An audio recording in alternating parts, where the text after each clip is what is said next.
দেখুন, কারখানায় pulse toffee কিভাবে তৈরি হয় এবং এতে কি গোপন জিনিস যোগ করা হয় যাতে এর স্বাদ এত ভালো। বন্ধুরা, ডাল ক্যান্ডি তৈরির জন্য কারখানায় অনেক মেশিন ব্যবহার করা হয় এবং এটি বিভিন্ন উপায়ে তৈরি করা হয়।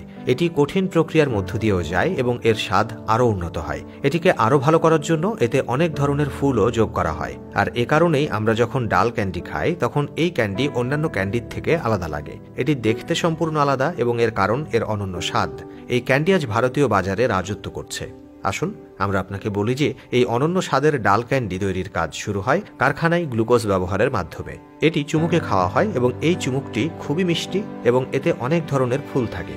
এই স্বাদটি একটি বড় পাত্রে রাখা হয় এবং যোগ করার সময় এই চুমুকের পরিমাণ যেন একেবারে সমান হয় সেদিকে সম্পূর্ণ খেয়াল রাখা হয়। হ্যাঁ, যদি এর পরিমাণ আরও একটু বাড়ে তাহলে ক্যান্ডির স্বাদ নষ্ট হয়ে যেতে পারে এবং এতে চিনি আর জলও যোগ করা হয়। আর এখানে একজন শ্রমিক এই তিনটি মিশ্রিত করার জন্য এই পাত্রের নিচে আগুন জ্বালিয়ে এটি ভালোভাবে উত্তপ্ত করছে।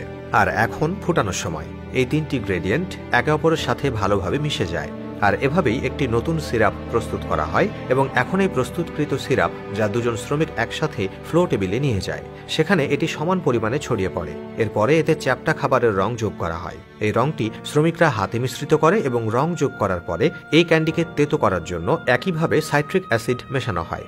এবার কাঁচা আমের স্বাদের পালা, আর এই স্বাদটিও মিশিয়ে নিন। এটি করা হয় এবং মিশ্রণটি ঠান্ডা হতে শুরু করার সাথে সাথে শ্রমিকরা এটি দীর্ঘ সময় ধরে তাদের হাত দিয়ে মাখতে থাকে। আমি আপনাকে বলি, মিক্সারটি যত ভালো ব্যবহার করা হবে ক্যান্ডি তত ভালো হবে। এজন্য শ্রমিকরা খুব যত্ন সহকারে এই কাজটি করে। এবং এখন এটি আবার গুঁড়ো করা হবে এবং এবার এটিকে লম্বা শক্ত আকার দেওয়া হয়। তারপর এটিকে লম্বা শক্ত আকারে স্থাপন করা হয়। ক্যান্ডিতে রূপান্তরিত হওয়ার পর এটি একটি মেশিনে যোগ করা হয় এবং বাকি ক্যান্ডি প্রক্রিয়া করার জন্য ডাল প্রক্রিয়াজাত করা হয়।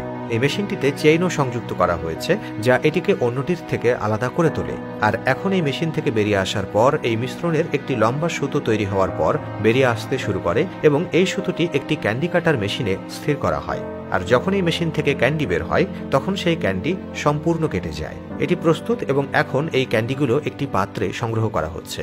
এরপরে আসে পালিশ করার পালা। পালিশ করার জন্য এগুলোকে একটা রোলের উপর রাখা হয় এবং ক্যান্ডিগুলি একে অপরের সাথে ঘষা দেওয়া হয়। পালিশ করার পর এই ক্যান্ডিগুলি প্যাকিংয়ের জন্য পাঠানো হয়। প্যাকেজিং লাইনে অনেক ধরনের মেশিন ব্যবহার করা হয় এবং এই লাইনে একদিকে একটি পালস থাকে, অন্যদিকে ক্যান্ডি আছে এবং এই মেশিনটি খুব দ্রুত যা ক্যান্ডি দিয়ে মোড়কটি মুড়ে দেয়।